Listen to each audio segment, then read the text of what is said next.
घोट सदाम जी शादी आए या मेलो आए। घोट सदाम जी शादी आए या मेलो आए। और सा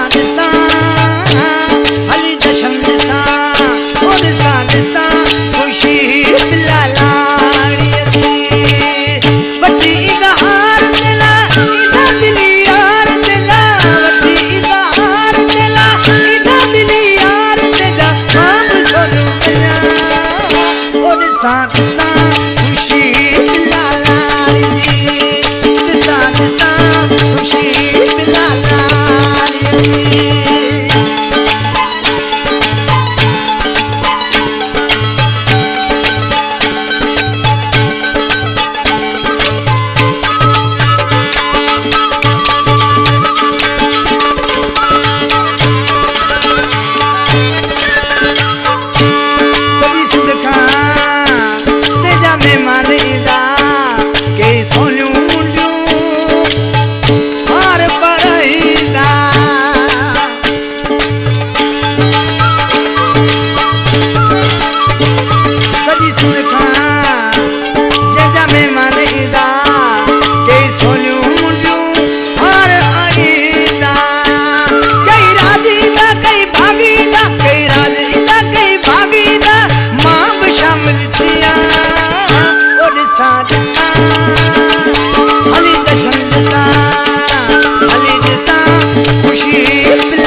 शादी आए या मेलो और सा हली जशन सा